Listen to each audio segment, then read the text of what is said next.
Hi, it's Maija here with my May wrap-up, but first I want to take the chance to say thank you to Caitlin from Kirichi, who gave me a shout out on her channel recently, and thanks to her I've gained a bunch of new subscribers, so hi new subscribers! I hope you like what I do and I hope you stick around. Now on to my May reads. In May I read only 3 books and 3 comics, and the first thing that I finished in May was the Akira series by Katsuhiro Otomo. This is a manga series that I was rereading. I read this when I was a teenager, so I couldn't remember much about it, just the main plot and the main characters.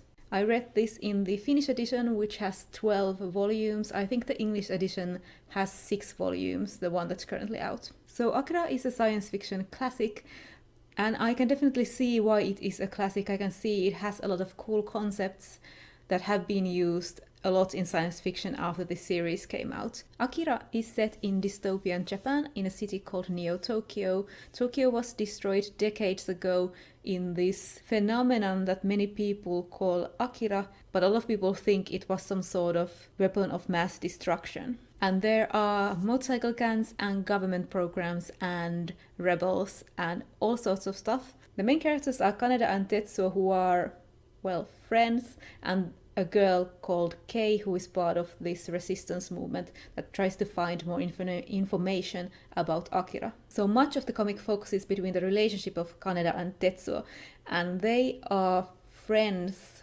I would say. They belong to the same motorcycle gang. Kaneda was the leader, and Tetsuo sort of always fancied to be the leader. They are friends, sort of rivals, who try to kill each other on multiple occasions in this comic, but always when something bad happens to the other is concerned for them. So it's this sort of fraught friendship relationship that I really enjoyed. So thanks to this freaky accident, Tetsuo gets noticed by the military, and they take him to their program that brings out the superhuman or telepathic qualities in people. They have previous test subjects, but they think Tetsuo might be the most powerful of them all. Meanwhile, Kaneda and Kei are working against the military and try to find out about Akira and these previous test subjects. There are a lot of players in this. In 12 volumes in the Finnish edition, you can see that there's a lot of time for a lot to be going on.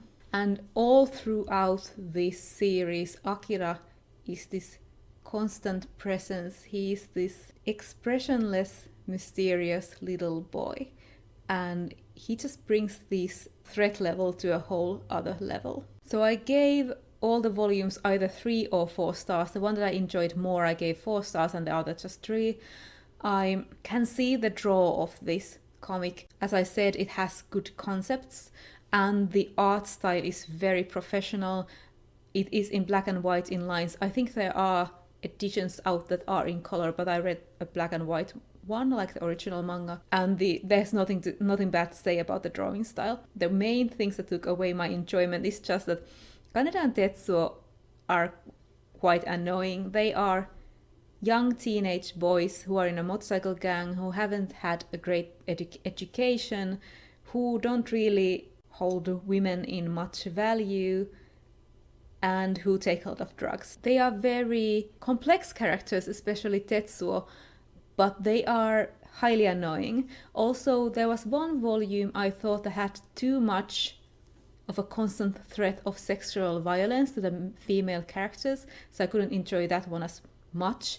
But then there were those that just had this great atmosphere. Especially the second to last volume I remember reading. If you read the English edition, that would be the first half of the last volume. It had incredible tension, and sadly some of that was lost in the final volume or in the final half. So I'm really glad I reread Akira, but I wouldn't count it amongst my favorites. I didn't find the plot confusing, which was something that I was afraid of, because when I read it when I was a teenager and watched the anime adaptation, it was a bit confusing, but I didn't find that at all this time. I found it to be very easy to follow.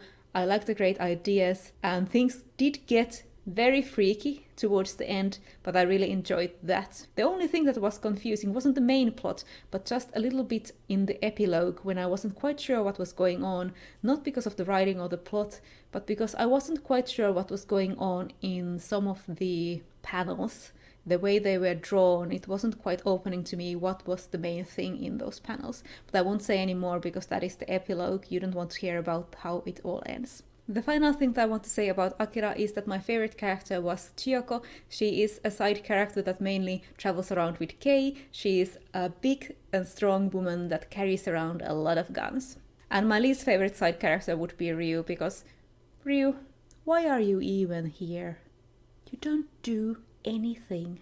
So let's move on to the first actual book that I finished in May, and this is The Hanging Tree by Ben Aronovich, the 6th book in the Peter Grant or the Rivers of London series. I'm still not sure which one it is called officially. And by the way, the reason I'm showing you these pictures from my tablet is because all of these were library books, so I have already returned them a long while ago. So this is an urban fantasy series, and it continues the story of Peter Grant, who is a police constable in the London Metropolitan Police, and he belongs to this faction that deals with magic and magical crimes. He and his governor, Thomas Nightingale, are the only two people working there. So this book begins with the death that one of the daughters of one of the river goddesses is somehow mixed up in, and Peter goes to investigate. I was so happy to be in this world and the flow of Aronovich's writing again. I really do enjoy these books. I find them a lot of fun and fast-paced and easy to read. And I've been waiting a while for this, which is the newest book. And I'm so glad that things are finally progressing again. There are a lot of progress in the main plot of the series. And I'm also glad that we're back in London. In the previous book we weren't in London. And I think London is like one character in this whole series. And also I'm so glad that Nightingale is present because he is my favorite of all the characters. I won't talk about this any further because it is the 6th in the series, but I recommend that you at least try the first one. It is called either The Rivers of London or Midnight Riot, I believe in the US. I gave this one 4 stars. Next I finished a horror novella called Wylding Hall by Elizabeth Hand on my Kindle, and for some reason I think I've talked about this book already on my channel, but I couldn't actually find it, so I think I'm just imagining things. But anyway, this is a horror novella about a band that is being interviewed, so the whole book is in the form of interview with different characters' names and then their interview bits. They are talking about a summer in the 70s that the band spent in Wylding Hall in the countryside, where they were working on their album, and then their lead singer disappeared. So this was so good. I love supernatural horror that is mainly atmosphere and not that much happens and not that much is explained. There were only 2 instances that I found to be explaining too much. One of them was a description of a photograph, and the other was the final chapter, so I won't say more about it, but I think the final chapter would have been stronger if it would have been a lot shorter and only focused on the report of one character instead of all of them. I can see the draw why the author wanted to have all of the characters who had been telling this story give their thoughts at the end, but I thought it was explaining things too much, but that's just my opinion. I like to leave things sort of mysterious. And I think everyone would have gotten the thing either way. But yes, I really like this book and I found it to be successfully creepy, and I especially love this bird motif that it has with the linking of this creepy village wren tradition with the supernatural elements in the book. 4 stars, I would almost go so high as say 4.5 stars. And the final book that I read in May was a children's book, Taikatalvi by Tove Jansson, which is Moominland Midwinter in English. And can I just say, what is Moominland? In Finnish, there's only Moomin Valley, and I don't think the rest of the world or land is named.